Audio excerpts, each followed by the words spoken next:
ہر کام کا ایک سلیقہ ہوتا ہے، ایک طریقہ ہوتا ہے، ایک قرینہ ہوتا ہے، ایک ادب ہوتا ہے، مینرز ہوتے ہیں، اور جب کوئی کام صحیح طریقے پر کیا جائے تو وہ صحیح نتائج بھی سامنے لاتا ہے۔ دعا کے آداب میں سے اہم ترین آداب، سب سے پہلے ہم باطنی آداب کی بات کریں گے کہ ہمارے اندر کیا ہونا چاہیے، ہماری سوچ میں کیا ہونا چاہیے۔ تو پہلی چیز ہے اخلاص اور پوری توجہ، یعنی جب بھی ہم اللہ سبحانہ تعالیٰ کی طرف رجوع کریں تو توجہ اور دھیان کے ساتھ کریں، اپنے آپ کو فوکس کریں، پوری یکسوئی کے ساتھ دعا مانگیں۔ ایسے ہی چلتے پھرتے غافل دل کے ساتھ، یا سوچ کہیں اور ہے اور منہ سے کچھ اور بول رہے ہیں، تو وہ ٹھیک ہے، آپ کی زبان کا ذکر تو ہو جائے گا لیکن دعا کا حق ادا نہیں ہوگا۔ قرآن مجید میں اللہ تعالیٰ فرماتے ہیں وَادْعُوهُ مُخْلِصِينَ لَهُ الدِّينَ، اور اس کے لیے دین کو، عبادت کو خالص کرتے ہوئے اس کو پکارو، یعنی جب اس سے دعا کرو تو پھر اپنے اندر اخلاص پیدا کرو۔ رسول اللہ صلی اللہ علیہ وسلم نے فرمایا اللہ سے قبولیت کے یقین کے ساتھ دعا مانگا کرو کہ اللہ تعالیٰ ضرور قبول کرے گا، اور جان لو کہ اللہ غافل اور لہو و لعب میں مشغول دل کی دعا قبول نہیں فرماتا۔ یعنی اگر آپ توجہ نہیں کرتے اللہ تعالیٰ کی طرف، آپ دھیان نہیں دیتے، آپ کا دل کہیں اور مشغول ہے، صرف زبان سے ہی آپ تکرار کیے چلے جا رہے ہیں، تو وہ کافی نہیں، ایسی دعا فائدہ نہیں دے گی۔ دعا کے لیے توجہ ضروری ہے۔ عبد الرحمن بن یزید سے روایت ہے، وہ کہتے ہیں کہ ربیع جمعہ کے دن علقمہ کے پاس آیا کرتے تھے، جب میں وہاں نہ ہوتا تو ان کی طرف پیغام بھیج دیتے۔ تو ایک دفعہ جب وہ آئے، میں وہاں نہ تھا، تو علقمہ مجھ سے ملے، مجھ سے کہا کیا تم نے دیکھا نہیں کہ ربیع کیا بات کہتے ہیں؟ وہ کہتے ہیں کیا تم دیکھتے نہیں کہ لوگ کتنی زیادہ دعائیں کرتے ہیں اور ان کی کتنی کم قبول ہوتی ہیں؟ یہ اس لیے ہوتا ہے کہ اللہ عز و جل خالص دعاؤں کے علاوہ کوئی اور دعا قبول نہیں کرتا۔ یعنی جب تک آپ خالص ہو کے توجہ کے ساتھ دعا نہیں کرتے تو وہ اپنے ہدف تک نہیں پہنچتی، اس کا مقصد پورا نہیں ہوتا، کیونکہ وہ آپ صرف کہہ رہے ہوتے ہیں، مانگ نہیں رہے ہوتے۔ تو آپ کو مانگنا ہے، اور مانگنے کے لیے عاجزی بھی چاہیے، مانگنے کے لیے دل کی تڑپ بھی چاہیے، اور خلوص بھی چاہیے، اور بار بار کی تکرار بھی چاہیے، اور اصرار بھی چاہیے۔ وہ کہتے ہیں کہ میں نے کہا کیا عبداللہ نے بھی یہی نہیں کہا؟ انہوں نے پوچھا کہ عبداللہ نے کیا کہا ہے؟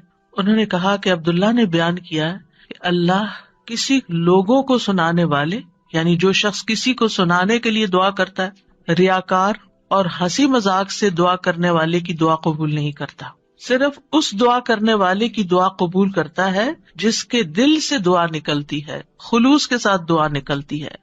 یعنی بعض اوقات ہم دعا مانگ رہے ہوتے ہیں اور ہمارا مقصد نہیں ہوتا دعا کرنا، مقصد ہوتا بس کسی کو سنانا کہ ہم دعا کر رہے ہیں، یعنی وہ ہماری صرف ایک بات ہی ہوتی ہے، دعا نہیں ہوتی، دعائیہ انداز میں ایک بات کر رہے ہوتے ہیں۔ تو بات کرنا کچھ اور ہے اور دعا کرنا کچھ اور ہے، اور لوگوں کو سنانا یا لوگوں کو دکھانا، یا جب لوگ سن رہے ہوں تو اس وقت دعائیں کرنا اونچی اونچی آواز میں، اور جب تنہائی میں بیٹھے ہیں، اکیلے ہیں، تو کوئی دعا ہی نہیں، یا بہت مختصر سی دعا ہے۔ تو باطنی آداب میں سے کیا ہے کہ جب ہم اکیلے ہوں، تنہائی میں ہوں، پھر ہم اللہ سے کیا باتیں کرتے ہیں، کتنی توجہ کے ساتھ بات کرتے ہیں۔ دوسری بات یہ ہے کہ سچے دل سے دعا کرنا۔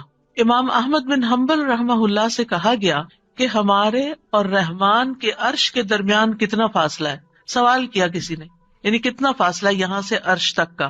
انہوں نے کہا سچے دل سے سچی دعا کرنا، یعنی جب آپ سچے دل سے سچی دعا کرتے ہیں تو آپ کی دعا عرش تک جا پہنچتی، رب العالمین تک پہنچ جاتی ہے۔ بس اتنا ہی فاصلہ ہے۔ انی قریب، اللہ تعالیٰ قریب ہے، دور نہیں ہے، اسی لیے وہ سنتا ہے ہماری۔ سبحان اللہ، اللہ تعالیٰ عرش پر ہوتے ہوئے ہمارے دلوں کے حال جانتے ہیں، اور ہماری چپکے چپکے کی ہوئی باتیں اور دعائیں اور آہیں اور پکار وہ سب بھی سنتے ہیں۔ پھر قبولیت کے یقین کے ساتھ دعا کرنا۔ نبی صلی اللہ علیہ وسلم نے فرمایا تم میں سے کوئی شخص اس طرح دعا نہ کرے کہ اے اللہ اگر تو چاہے تو میری بخشش کر دے، اگر تو چاہے تو مجھ پر رحم کر دے، اگر تو چاہے تو مجھے روزی دے دے۔ نہیں، بلکہ پختگی کے ساتھ سوال کرنا چاہیے، کیونکہ اللہ جو چاہتا ہے کرتا ہے، اللہ پہ کوئی جبر کرنے والا نہیں۔ تو پکی پکی دعا کرے کہ اللہ تعالیٰ یہ چاہیے، ایسا ہی چاہیے، اصرار کے ساتھ، تکرار کے ساتھ، خلوص کے ساتھ۔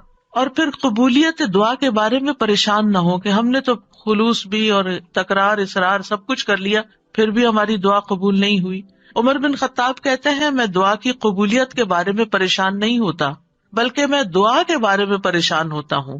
تو جب تمہارے دل میں دعا مانگنے کا خیال ڈال دیا جاتا ہے کہ مانگو تو دعا کی قبولیت اس کے ساتھ ہی ہوتی ہے، یعنی قبولیت بھی ساتھ ہی آ جاتی ہے.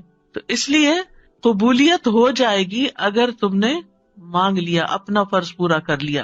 پھر یہ کہ خشوع و خضوع اور عاجزی کے ساتھ دعا کرنی چاہیے، یعنی دل کو حاضر کر کے اللہ سبحانہ تعالیٰ کے سامنے اپنی بندگی کا اظہار کر کے کہ میں کچھ نہیں ہوں، میں بہت کمزور انسان ہوں، میں فقیر ہوں، تو بادشاہ ہے، میرے ہاتھ میں کچھ نہیں، ہر چیز کا مالک تو ہے.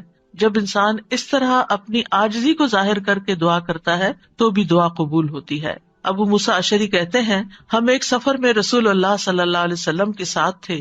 جب ہم کسی وادی میں اترتے تو لا الہ الا اللہ اور اللہ اکبر کہتے اور ہماری آواز بلند ہو جاتی تو نبی صلی اللہ علیہ وسلم نے فرمایا اے لوگو اپنی جانوں پر رحم کرو، کیونکہ تم کسی بہرے یا غائب کو نہیں پکار رہے، وہ تو تمہارے ساتھ ہی ہے، بے شک وہ سننے والا تم سے بہت قریب ہے، بے شک وہ سننے والا بہت قریب ہے. انہ سمیع قریب تبارک اسمہ وتعالی جدہ، اس کا نام برکتوں والا ہے اور اس کی عظمت بہت ہی بڑی ہے.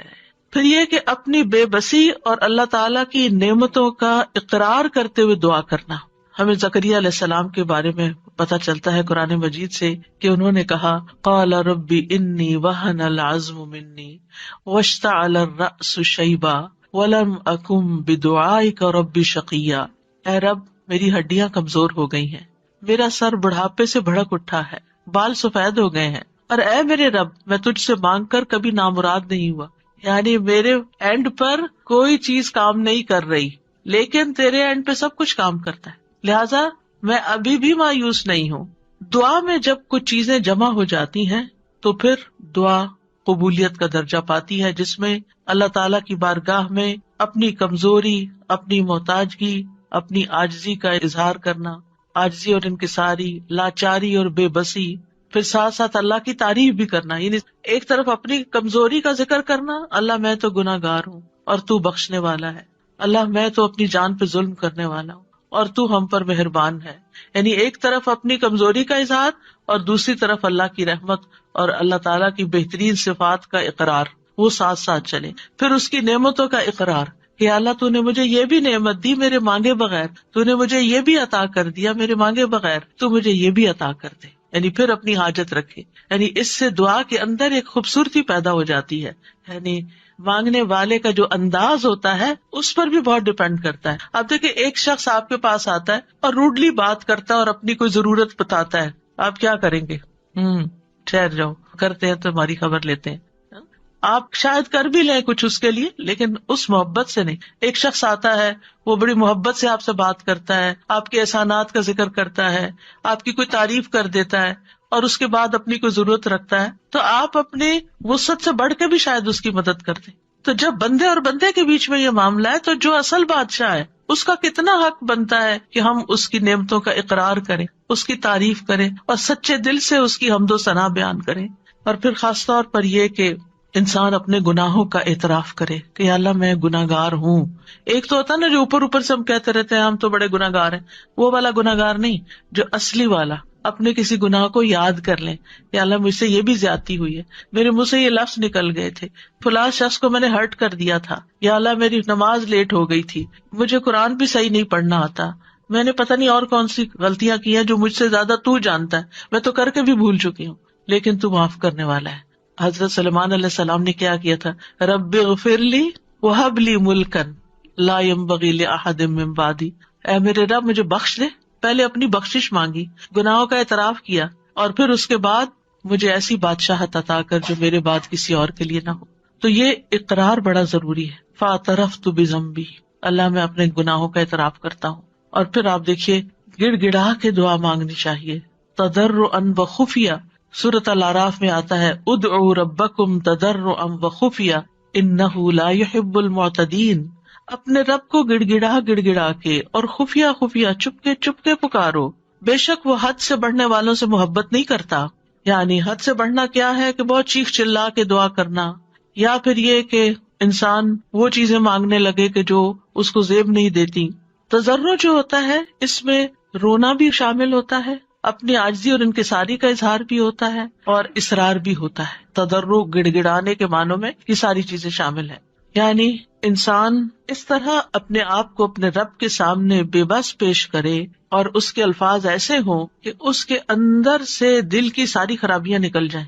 یعنی آئی ایم نتھنگ، اے اللہ میں کچھ نہیں ہوں. اینڈ یو مین اٹ، کہ واقعی انسان سمجھے کہ میں بہت کمزور ہوں، غلطیوں کا پتلا ہوں، لیکن پھر بھی میں تیرے در پہ آیا ہوں. تو بادشاہ ہے، تو مجھے خالی ہاتھ نہیں لوٹائے گا، میری تجھ سے ہی امیدیں ہیں ساری. آپ دیکھیے نبی صلی اللہ علیہ وسلم سے بڑھ کر کون عبادت گزار تھا؟ سب سے زیادہ عبادت تو نبی صلی اللہ علیہ وسلم نے کی، لیکن بدر کے دن ان کا اللہ تعالیٰ کے آگے رونا اور گڑ گڑانا اور پھر اپنے ہاتھوں کو اٹھا اٹھا کے دعا کرنا وہ ہم سب جانتے ہیں. صحیح مسلم میں آتا ہے غزوہ بدر کے موقع پر اللہ کے نبی صلی اللہ علیہ وسلم قبلہ رخ ہوئے، پھر دعا کے لیے اپنے ہاتھوں کو اٹھایا اور اپنے رب سے گڑ گڑا کے دعا مانگنا شروع کی.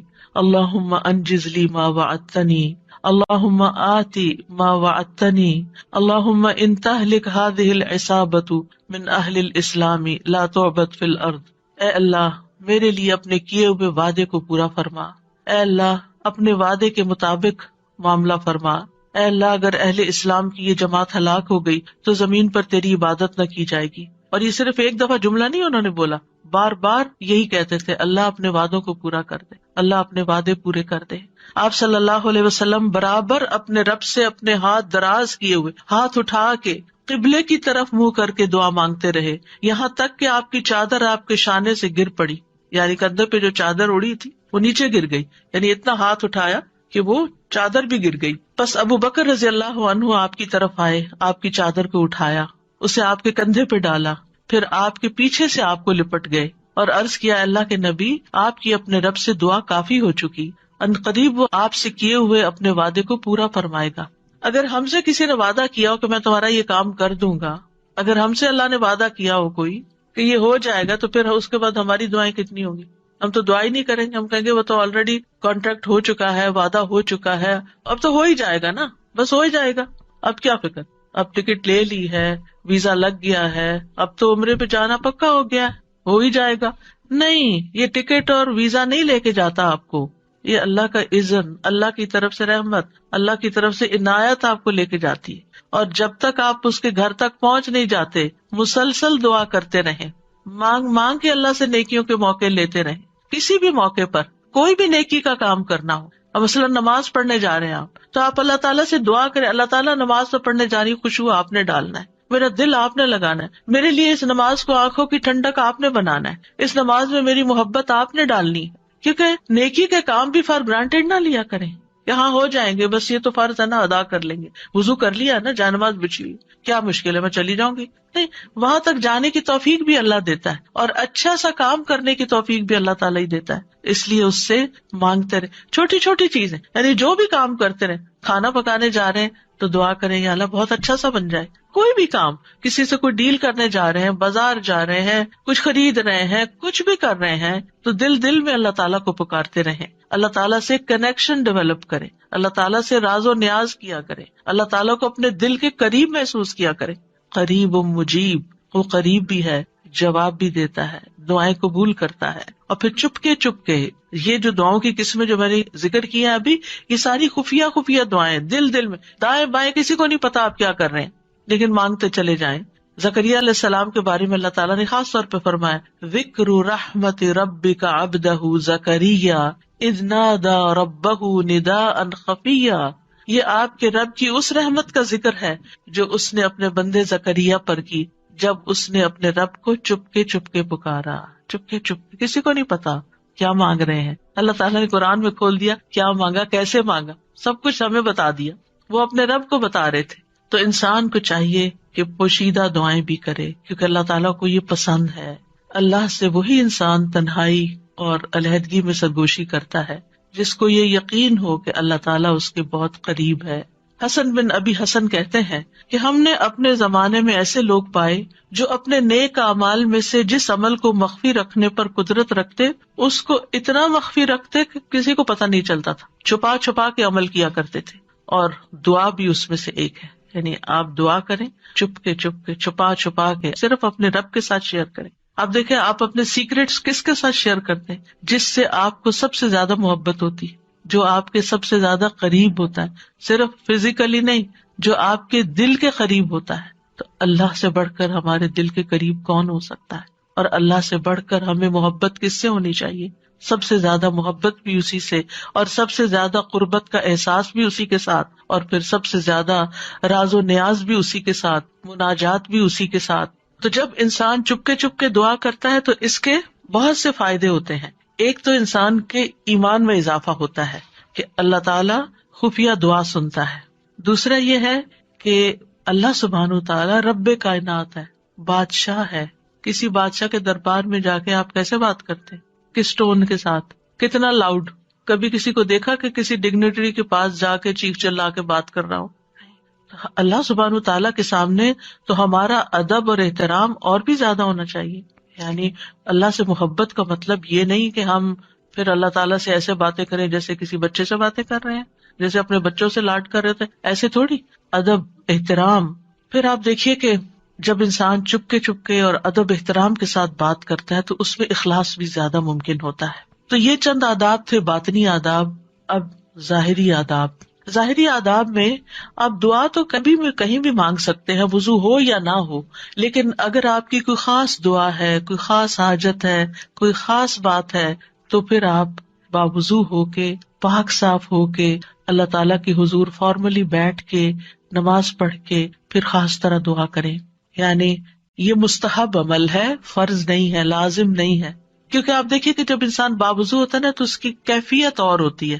تو اس اچھی کیفیت کے ساتھ آپ جب مانگتے ہیں تو قبولیت کے زیادہ امکانات ہوتے ہیں. لیکن اگر کوئی وضو نہ کر سکے کوئی حرج نہیں. ابو عامر رضی اللہ عنہ جب شہید ہوئے تو ابو موسیٰ اشعری رضی اللہ عنہ نے آ کر نبی صلی اللہ علیہ وسلم کو خبر دی اور کہا کہ ابو عامر نے کہا تھا کہ آپ صلی اللہ علیہ وسلم کے پاس جا کر کہنا کہ میرے لیے استغفار کریں. تو اب وہ شہید ہو چکے ہیں. آپ نے پانی طلب کیا، وضو فرمایا، پھر اپنے ہاتھ اٹھا کر دعا کی، اے اللہ ابو عامر کی مغفرت فرما. کیا ہمیں اگر کوئی دعا کے لیے کہتا ہے، ہم نے بھی کبھی ایسا اہتمام کیا؟ پھر ہم اپنی اور رسول اللہ صلی اللہ علیہ وسلم کی امت کے لیے جو خیر خواہی ہے اس کا فرق دیکھ لیں کہ کوئی اگر ہمیں کہتا ہے کہ ہمارے لیے دعا کر دیں تو ہم اس کو الٹا بوجھ سمجھ لیتے ہیں. اور اس حدیث سے یہ بھی پتہ چلتا ہے کہ کسی کو اپنی بخشش کی دعا کے لیے کہنے میں کوئی حرج نہیں، اور خاص طور پر اپنے قریبی دوستوں اور اپنے بچوں کو یہ وصیت بھی کرنی چاہیے کہ خصوصاً مرنے کے بعد ہماری بخشش کی دعا ضرور کریں. سب سے بہترین تحفہ جو ہم کسی میت کو بھیج سکتے ہیں وہ اس کے لیے دل سے کی ہوئی بخشش کی دعا ہے. آج کل تو بس ایک رواج چل پڑا ہے کہ کوئی فوت ہوتا ہے گروپ میں ڈال دیتے ہیں اور سارے اٹھا کے کٹ پیسٹ کر کے دعائیں پیسٹ کرتے جاتے ہیں اور فارغ ہو جاتے ہیں، اور بیٹھ کے آرام سے سکون سے توجہ سے دعا نہیں کرتے کہ جانے والے کو اس وقت پتہ نہیں کیسی ضرورت ہوگی ہماری دعا کی. تو ہمارے خلوص کا یہ تقاضا ہے کہ ہم اپنے پیاروں کے لیے بہت اہتمام کے ساتھ دعا کریں کہ ہم دنیا میں ہوں یا نہ ہوں، اور خصوصاً جب والدین چلے جائیں دنیا سے تو وہ اور زیادہ ہماری دعاؤں کے محتاج ہو جاتے ہیں. پھر اسی طرح دعا کرتے وقت قبلہ رخ ہو جانا افضل ہے، یہ بھی مستحب ہے. نہ ہو کوئی بات نہیں، کسی بھی جگہ کسی بھی طرف رخ کر کے آپ دعا کر سکتے ہیں. نبی صلی اللہ علیہ وسلم نے ایک جمعہ کے دن بارش کی دعا مانگی تھی. اس وقت آپ کا چہرہ مشرق کی طرف تھا، قبلے کی طرف نہیں، کیونکہ آپ جمعے کا خطبہ دے رہے تھے. تو جمعے کے خطبے میں پھر اپوزٹ ڈائریکشن پہ انسان کھڑا ہوتا ہے، تو آپ نے دیر اینڈ دین دعا مانگ لی. لیکن اوور آل آپ دیکھیے کہ جب آپ عبادت کے وقت قبلہ رخ ہو کے بیٹھتے ہیں تو اس سے ایک پازیٹیو انرجی آپ کے اندر سے آتی ہے، آپ کو ایک فیلنگ آتی ہے، آپ کا فوکس بڑھ جاتا ہے. قبلہ ہے بھی کس لیے؟ ایک فوکس کے لیے نا، آرگنائز کرنے کے لیے نمازوں کو، کہ پوری دنیا کے جو نمازی ہیں وہ ایک ہی طرف رخ رکھے. اور اسی لیے آپ دیکھیں کہ جب ہم حرم شریف جاتے ہیں، کعبہ کے پاس جاتے ہیں، تو کتنی پازیٹیو انرجی لے کر آتے ہیں. ہماری سوچیں، ہمارے خیال، ہمیں سارے غم بھول جاتے ہیں، ساری پریشانیاں دور ہو جاتی ہیں، اور ایک اور خاص طرح کی انرجی ہمارے اندر آ جاتی ہے. تو اس لیے بہتر ہے کہ قبلے کی طرف منہ کر لیں، نہیں ہے تو کوئی بات نہیں. علی بن ابی طالب سے روایت ہے، ایک مرتبہ ہم رسول اللہ صلی اللہ علیہ وسلم کے ساتھ سفر پر روانہ ہوئے جب ہم ہرہ میں اس سیراب کی ہوئی زمین پر پہنچے جو سعد بن ابی وقاص کی ملکیت میں تھی، تو رسول اللہ صلی اللہ علیہ وسلم نے فرمایا میرے لیے وضو کا پانی لاؤ۔ جب نبی صلی اللہ علیہ وسلم وضو کر چکے تو قبلہ رخ ہو کر کھڑے ہو گئے، اللہ اکبر کہہ کے فرمایا، اے اللہ، ابراہیم جو تیرے بندے اور تیرے خلیل تھے، انہوں نے اہل مکہ کے لیے برکت کی دعا کی تھی، اور میں محمد تیرا بندہ اور تیرا رسول ہوں صلی اللہ علیہ وسلم، میں تجھ سے اہل مدینہ کے حق میں دعا مانگتا ہوں کہ اہل مدینہ کے مد اور سا میں اہل مکہ کی نسبت دگنی برکت عطا فرما دے۔ مد اور سا پیمانے ہیں جن سے ناپ کے تول کی چیزیں دی جاتی تھی، اسکیلز ہیں۔ تو کس طرح نبی صلی اللہ علیہ وسلم نے اہتمام کے ساتھ دعا مانگی، اور ابراہیم علیہ السلام کی پریکٹس کو سامنے رکھتے ہوئے اس کا ایک طرح سے واسطہ دیتے ہوئے کہ آپ نے ان کی دعا بھی سنی تھی، مدینہ والوں کے لیے میری دعا سنیں، اور آپ اس برکت کو محسوس کرتے ہیں جب آپ وہاں جاتے ہیں۔ یہاں اس حدیث سے کیا پتہ چلتا ہے کہ آپ نے دعا کے لیے وضو بھی کیا اور دعا کے لیے قبلہ رخ بھی ہوئے، یعنی دونوں کام کی توجہ اور فوکس، اور ایک ادب کے تقاضے کے تحت۔ ضروری نہیں کہ ہر وقت کیا جائے، لیکن کیونکہ اس وقت آپ نے نماز نہیں پڑھائی کوئی، خالی دعا کے لیے آپ نے یہ اہتمام کیا۔ پھر اسی طرح یہ کہ ہاتھ پھیلا کے، ہاتھ اٹھا کے دعا کرنی چاہیے۔ رسول اللہ صلی اللہ علیہ وسلم نے فرمایا، بے شک تمہارا رب تبارک و تعالی بڑی شرم والا اور بڑے کرم والا ہے، اس کو اس بات سے شرم آتی ہے کہ اس کا کوئی بندہ اس کے آگے ہاتھ پھیلائے اور وہ ان کو خالی لوٹا دے، یعنی آپ ہاتھ کرتے ہیں آگے تو خالی نہیں لوٹاتا، وہ آپ کو عطا کرتا ہے۔ اچھا، بعض لوگ تو کیا کرتے ہیں، ایسے مٹھیاں بند کر کے ایک مٹھی کے نیچے دوسرا ہاتھ، اتفاق سے نظر پڑ جاتی ہے، کچھ لوگ نماز کے بعد ایسے بیٹھے ہوتے ہیں اور دعا کر رہے ہوتے ہیں، کچھ لوگ تو یہ ہے کہ ہاتھ اٹھاتے ہیں تو بس اس طرح ڈھیلے ڈھالے سے چھوڑ دیتے ہیں۔ تو کم از کم اتنے تو اٹھائیں کہ آپ کی بازو کو محسوس ہو کہ آپ کے ہاتھ اٹھے ہوئے ہیں، اور اوپر تو آپ جتنا چاہیں پھر لے جائیں۔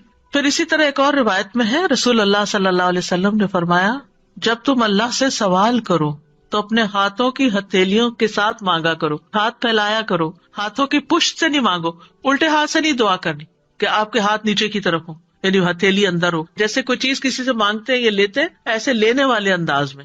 پھر اسی طرح حمد و ثنا اور درود پڑھ کر دعا کرنی چاہیے۔ دعا مانگنے سے پہلے اللہ تعالیٰ کی خوب حمد و ثنا، تعریف، اور اللہ تعالیٰ کی تسبیح اور اللہ تعالیٰ کی بڑائی بیان کرنی چاہیے، اور اللہ تعالیٰ کے اچھے اچھے ناموں کا واسطہ دے کر اللہ سے دعا کرنی چاہیے۔ پھر نبی صلی اللہ علیہ وسلم پر درود بھیج کر اللہ تعالیٰ سے سوال کرنا چاہیے۔ ابن مسعود کہتے ہیں، جب کوئی آدمی اللہ سے سوال کرنے کا ارادہ کرے تو پہلے وہ اللہ کی ایسی حمد و ثنا بیان کرے جو اس کے لائق ہے، پھر نبی صلی اللہ علیہ وسلم پر درود بھیجے، اس کے بعد دعا کرے۔ اس طرح ممکن ہے کہ وہ کامیاب ہو جائے، یعنی اپنی مطلوبہ چیز پا لے۔ پھر اسی طرح یہ ہے کہ جامع دعائیں کرنی چاہیے، کمپریہنسو۔ حضرت عائشہ کہتی ہیں کہ رسول اللہ صلی اللہ علیہ وسلم جامع دعا پسند فرماتے اور اس کے علاوہ کو چھوڑ دیتے، یہ بہت لمبی نہیں کرتے تھے، مختصر، یعنی بہت لمبی دعا اور بہت ڈیٹیل میں جانے کی بجائے جامع کلام اور اچھے کلمات کا انتخاب کیا جائے جس سے اللہ تعالیٰ کی رحمت ہماری طرف آئے۔ اچھے الفاظ کا جو چناؤ ہے، اس کے بارے میں خطابی کہتے ہیں کہ انسان کو چاہیے کہ اپنی دعا کے لیے اور اپنے رب کی تعریف کے لیے اچھے الفاظ اور عمدہ کلمات کا انتخاب کرے، اور ان کلمات کا انتخاب کرے جن کے اندر یعنی تھوڑے لفظوں میں میننگ زیادہ ہو۔ جامع کا مطلب یہی ہوتا ہے، کیونکہ یہ بندے کی مناجات ہے، یعنی بندے کی سرگوشیاں ہیں اس ہستی کے لیے جو سب سرداروں کا سردار ہے، کوئی اس جیسا نہیں، کوئی اس کے مشابہ نہیں۔ آپ دیکھیے کہ جب آپ کسی ایسے شخص کو کچھ نوٹ بھیجتے ہیں، چاہے وائس نوٹ ہو چاہے لکھ کر بھیجیں، جس کا آپ احترام کرتے ہوں، جس کو کوئی اہمیت دیتے ہوں، تو آپ کس طرح بات کرتے ہیں، کون سے الفاظ استعمال کرتے ہیں؟ سب سے اچھے الفاظ استعمال کرتے ہیں، خوبصورت انداز میں بات کرتے ہیں، اور اگر آپ کو اپنی بات پسند نہ آئے تو آپ کیا کرتے ہیں؟ میسج ڈیلیٹ کرتے، تو یہ ٹھیک نہیں ہے، دوبارہ کرتے ہیں، اور ایسے انداز میں بات کرتے کہ دوسرے کو سمجھ آ جائے۔ تو اللہ سبحانہ وتعالیٰ سے ہم اس طرح بات کریں کہ جو خوبصورت الفاظ پر مبنی ہو، الفاظ کا چناؤ بھی اچھا ہو، لیکن اس چناؤ میں تصنع نہیں ہو، آرٹیفیشلٹی نہیں ہو، تکلف نہیں ہو، یہ پسند نہیں کیا گیا۔ ابن عباس کہتے ہیں کہ دعا میں قافیہ بندی سے پرہیز کرنا، یعنی پوئٹری نہیں بنا لیں دعا کو، کیونکہ میں نے رسول اللہ صلی اللہ علیہ وسلم اور آپ کے صحابہ کو پایا کہ وہ ہمیشہ اس سے اجتناب کرتے تھے۔ پھر اسی طرح دعا میں مبالغے سے پرہیز کرنا چاہیے، رسول اللہ صلی اللہ علیہ وسلم نے فرمایا ان قریب اس امت میں ایسے لوگ آئیں گے جو طہارت اور دعا میں مبالغہ کریں گے. طہارت میں مبالغہ کیا ہے کہ اب جیسے وضو کرنا ہے نا تو اس کے لیے اتنا پانی گرانا اور دھوتے چلے جانا اور بار بار دھونا کہ ابھی صاف نہیں ہوئے, ابھی میرا خیال ہے ہم پاک نہیں ہوئے. نہیں, اس میں انسان کو اعتدال اختیار کرنا چاہیے. نبی صلی اللہ علیہ وسلم تھوڑے سے پانی سے پورا وضو کر لیا کرتے تھے. اور اسی طرح دعا میں مبالغہ آرائی جو ہے وہ بھی پسندیدہ نہیں ہے. پھر اپنے گناہوں کا اعتراف کر کے توبہ استغفار کر کے دعا کرے. نبی صلی اللہ علیہ وسلم نے فرمایا ایک بندے نے گناہ کیا اور کہا اے میرے رب میں نے گناہ کیا تو مجھے بخش دے. اس کے رب نے فرمایا کیا میرا بندہ جانتا ہے کہ اس کا کوئی رب ہے اور گناہ کی وجہ سے سزا بھی دیتا ہے؟ میں نے اپنے بندے کو بخش دیا, کیونکہ میرے بندے کا یہ یقین تھا کہ میرا رب بخشش فرمانے والا ہے, اسی لیے وہ میرے پاس آیا بخشش مانگنے کے لیے, تو میں نے اس کو بخش دیا. دعا کرنے والے کو پہلے اپنے لیے دعا کرنی چاہیے, پھر اپنے قریب والوں کے لیے, پھر دور والوں کے لیے. جیسے قرآن مجید میں آتا ہے ابراہیم علیہ السلام کی دعا ربنا اغفر لی ولوالدی وللمؤمنین یوم یقوم الحساب, اللہ مجھے بخش دے, میرے والدین کو بخش دے اور سارے مومنوں کو بخش دے قیامت کے دن. رسول اللہ صلی اللہ علیہ وسلم جب کسی کا ذکر کرتے ہوئے اس کے لیے دعا کرتے تو پہلے اپنے لیے کرتے, پھر اسی طرح تکرار اور اصرار سے دعا کرنی چاہیے. نبی صلی اللہ علیہ وسلم جب دعا کرتے تو 3 مرتبہ دعا کرتے, ہر دفعہ نہیں لیکن جو خاص خاص دعائیں ہوتی. رسول اللہ صلی اللہ علیہ وسلم نے فرمایا جو شخص 3 مرتبہ اللہ سے جنت مانگے, جنت کہتی ہے اللہم ادخلہ الجنہ, یعنی آپ جب نماز میں یا بعد میں دعا کرتے ہیں کہ اللہم انی اسألک الجنہ, اللہم انی اسألک الجنہ, اللہم انی اسألک الجنہ, تو جنت کہتی ہے اللہم ادخلہ الجنہ.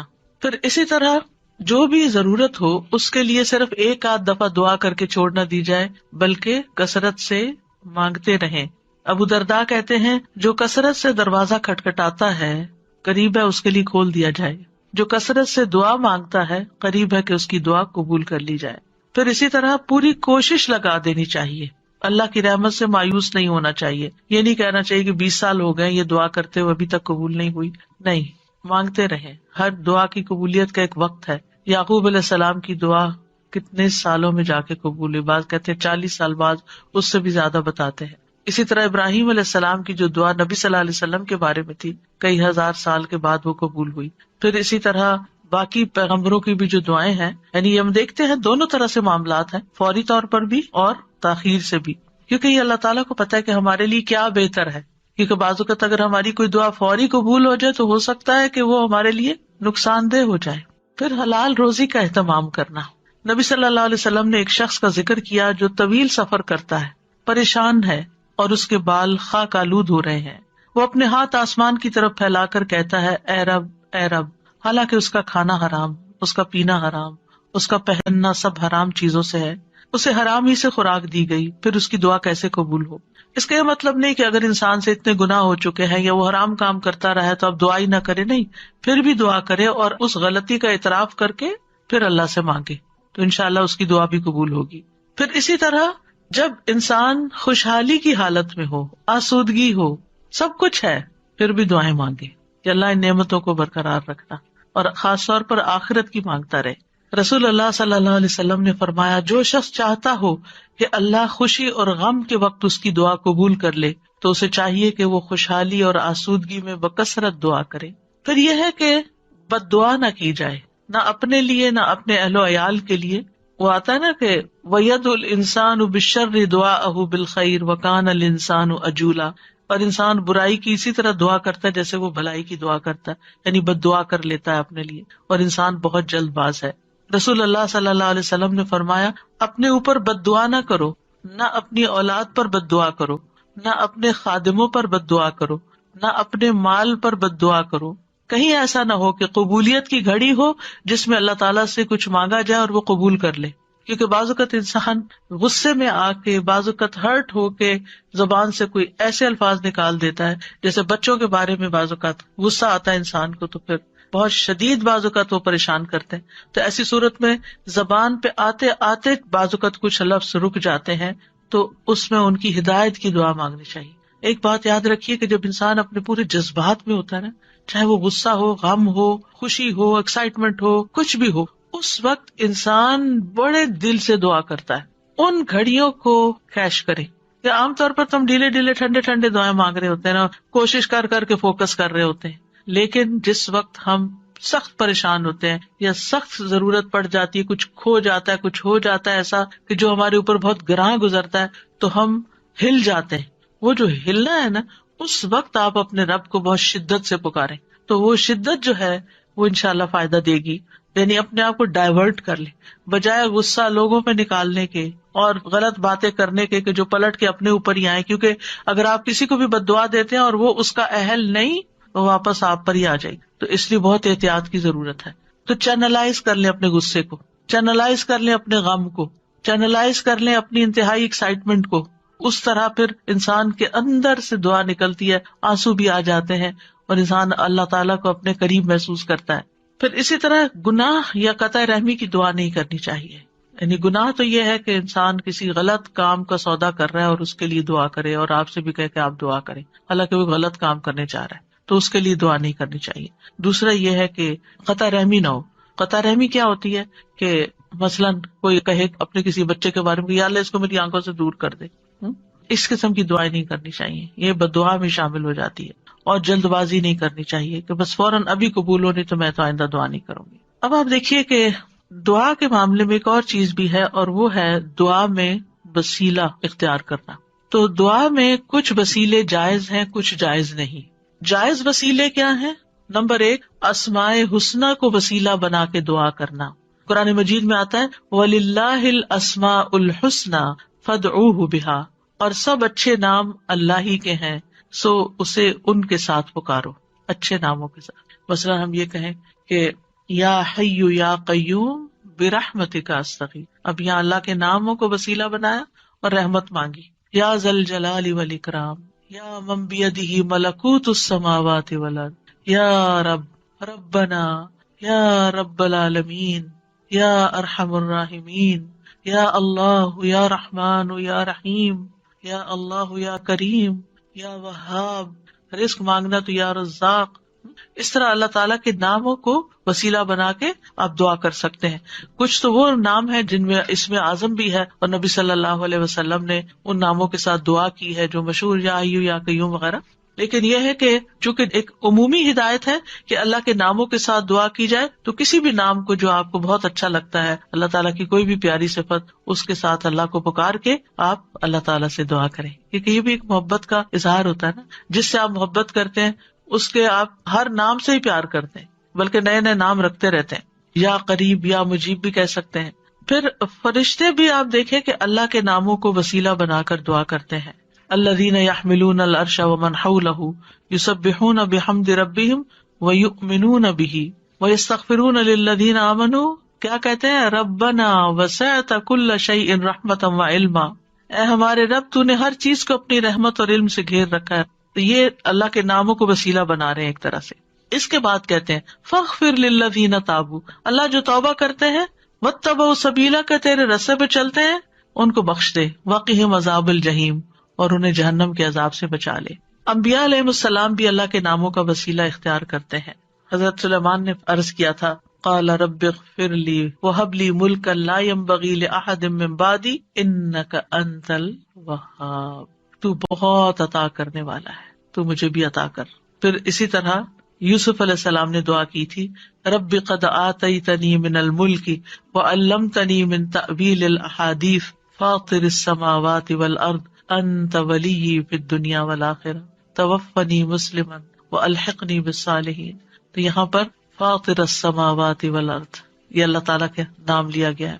نبی صلی اللہ علیہ وسلم کو بھی جب کوئی مشکل پیش آتی تو آپ فرماتے یا حی یا قیوم برحمتک استغیث. اور یہ قبولیت کے اسباب میں سے ہے اللہ کے ناموں کے ساتھ دعا کرنا جو ہے. رسول اللہ صلی اللہ علیہ وسلم مسجد میں داخل ہوئے تو دیکھا گیا کہ ایک شخص نے اپنی نماز پوری کر لی اور تشہد میں بیٹھا ہے اور کہہ رہا ہے اللہم انی اسألک یا اللہ الاحد الصمد الذی لم یلد ولم یولد ولم یکن لہ کفوا احد ان تغفر لی ذنوبی انک انت الغفور الرحیم. آپ صلی اللہ علیہ وسلم نے 3 بار فرمایا اس کو بخش دیا گیا ہے. یعنی اس دعا کے ساتھ آپ دیکھیں کہ اس میں اخلاص بھی ہے نا. یا اللہ الاحد الصمد الذی لم یلد ولم یولد وَلَمْ يَكُنْ لَهُ كُفُوًا أَحَدٌ، یہ سورۃ اخلاص کا حصہ ہے۔ أَن تَغْفِرَ لِي ذُنُوبِي، میں توحید خالص کا اقرار کر کے اپنے گناہوں کی معافی مانگتا ہوں۔ پھر یا ذی الجلال والاکرام کو لازم پکڑ لینا چاہیے۔ نبی صلی اللہ علیہ وسلم نے فرمایا ان ناموں کے ساتھ چمٹے رہو، یعنی روزانہ ان ناموں کے ساتھ اللہ تعالیٰ سے دعا کرنی چاہیے۔ پھر یہ کہ ادب کے ساتھ اس کی صفت بیان کرتے ہوئے دعا کرنی چاہیے۔ پھر رب کے وسیلے سے دعا کرنی چاہیے، یعنی ابو درداء کہتے ہیں اللہ تعالیٰ مومنوں پر رحم فرمائے، وہ مسلسل یہی کہتے رہے ربنا ربنا ربنا ربنا، یہاں تک کہ ان کی دعا قبول کر لی گئی۔ اپنے نیک اعمال کو وسیلہ بنا کے دعا کرنا، یعنی یہ وسیلہ دے سکتے ہیں ہم۔ اور اس کی دلیل وہ غار والے ہیں جو غار میں پھنس گئے تھے، 3 لوگ، انہوں نے اپنے اپنے نیک عمل کو وسیلہ بنا کر دعا کی تو غار کے دروازے یا دھانے سے بھاری پتھر ہٹ گیا جو 3 لوگ مل کے بھی ہٹا نہیں پا رہے تھے۔ پھر اپنے ایمان لانے کو وسیلہ بنا سکتے ہیں، الذین یقولون ربنا اننا آمنا فاغفر لنا ذنوبنا وقنا عذاب النار، جو لوگ کہتے ہیں اے ہمارے رب، بے شک ہم ایمان لے آئے تو ہمارے لیے ہمارے گناہوں کو بخش دے، یعنی ہمارے ایمان کی وجہ سے ہمارے گناہوں کو بخش دے اور ہمیں آگ کے عذاب سے بچا لے۔ پھر زندہ نیک لوگوں کی دعا کے ساتھ وسیلہ پکڑنا، یعنی ان سے دعا کروانا۔ نیک لوگوں میں سے اگر کوئی آدمی زندہ ہے، آپ کے والدین ہیں، سارا وقت عبادت میں لگے رہتے ہیں، کوئی غیبت چگلی نہیں کرتے ادھر ادھر، نانا نانی دادا دادی بزرگ ہو جاتے ہیں نا، یا والدین بھی بزرگ آپ کے پاس ہیں، اور آپ دیکھتے کہ سارا دن یا وہ تسبیح کر رہے ہیں، یا وہ قرآن پڑھ رہے ہیں، یا وہ نمازیں پڑھ رہے ہیں، اور عمر کے اس حصے میں پہنچ گئے ہیں کہ اب وہ کوئی برا کام نہیں کرتے، تو ان سے بھی خاص دعا کروانی چاہیے۔ یعنی ان کے پاس جا کر کہنا آپ ہمارے لیے دعا کریں یا ان سے دعا کروائیں، تو یہ دراصل آپ ان کا وسیلہ پکڑ رہے ہیں، ایک طرح سے یہ بھی وسیلہ ہے۔ مثلاً آپ کہہ سکتے ہیں کہ آپ میرے لیے دعا کریں اللہ تعالیٰ مجھے بخش دے، یا اگر رزق کا معاملہ ہے تو رزق، یا شفا چاہیے تو اللہ تعالیٰ سے دعا کریں اللہ تعالیٰ میری بیماری دور کر دے، یا جو بھی کوئی مسئلہ ہو۔ یا اسی طرح یہ کہ اگر بارش نہیں برس رہی ہے اور کوئی لوگوں کے لیے پرابلم ہو رہی ہے تو ان سے کہہ سکتے ہیں کہ وہ بھی خاص دعا کریں۔ حضرت عمر رضی اللہ عنہ جو تھے رسول اللہ صلی اللہ علیہ وسلم کے چچا عباس کی دعا کو انہوں نے وسیلہ بنایا تھا۔ انس بن مالک کہتے ہیں جب کبھی عمر رضی اللہ عنہ کے زمانے میں قحط پڑتا تو عمر رضی اللہ عنہ عباس بن عبد المطلب کے وسیلے سے دعا کرتے تھے اور فرماتے اے اللہ، پہلے ہم تیرے پاس اپنے نبی کا وسیلہ لایا کرتے تھے تو پانی برساتا تھا، اب ہم اپنے نبی کے چچا کو وسیلہ بناتے ہیں تو ہم پر پانی برسا، یعنی ان سے بھی دعا کرواتے۔ تو انس رضی اللہ عنہ کہتے ہیں چنانچہ انہوں نے ایک دفعہ ایسے کیا تو خوب بارش برس پڑی۔ تو یہ جو کسی سے جا کے کہنا کہ آپ دعا کریں، اس میں کوئی حرج نہیں، لیکن صرف ایک رسم بنا لینا، ہر وقت دعا کے لیے کہتے رہنا، آپ دوسرے کے لیے دعا شروع کر دیں، فرشتہ آمین کہے گا وہ آپ کو وہی لگ جائے گی، یعنی اس کو ایک رسم نہ بنائیں۔ یعنی لوگوں نے نا شدت اختیار کر لی ہے، یعنی ایکسٹریم پہ چلے گئے، یا ہر وقت یہی کہتے رہتے ہیں بس دعا کریں دعا کریں دعا، یا پھر دوسری طرف کہتے کسی کو بھی نہ کہیں دعا کریں۔ تو یہ دونوں چیزیں ٹھیک نہیں، اعتدال میں رہیں۔ ایک عورت اپنے بچے کو لے کر نبی صلی اللہ علیہ وسلم کی خدمت میں حاضر ہوئی اور عرض کیا اے اللہ کے نبی، اس کے حق میں اللہ سے دعا کیجیے، اور میں 3 بچوں کو دفن کر چکی ہوں، یعنی اس سے پہلے میرے 3 بچے فوت ہو چکے ہیں، آپ اس کے لیے دعا کیجیے۔ آپ نے پوچھا تم نے 3 بچوں کو دفن کیا ہے؟ اس نے کہا ہاں۔ آپ نے فرمایا تم نے پھر جہنم سے ایک مضبوط بندش باندھ لی ہے، یعنی اللہ تعالیٰ تمہارے لیے ان بچوں کی وجہ سے آگ سے تمہیں بچا لے گا۔ تو یہ دعا کا ایک طرح سے وسیلہ بن گیا۔ اب کچھ وسیلے ناجائز بھی ہیں تو ان کا بھی پتہ ہونا چاہیے۔ ان میں سے فوت شدہ نیک آدمی کو وسیلہ بنانا، اس کی ممانعت ہے۔ کیوں؟ اس لیے کہ وہ نہیں ہماری باتیں سنتے، وہ ہمارا حال نہیں جانتے۔ قرآن مجید میں سورۃ فاطر میں آتا ہے والذین تدعون من دونہ ما یملکون من قطمیر ان تدعوہم لا یسمعوا دعاءکم ولو سمعوا ما استجابوا لکم وَيَوْمَ الْقِيَامَةِ وَيَوْمَ الْقِيَامَةِ وَيَوْمَ الْقِيَامَةِ وَيَوْمَ الْقِيَامَةِ وَيَوْمَ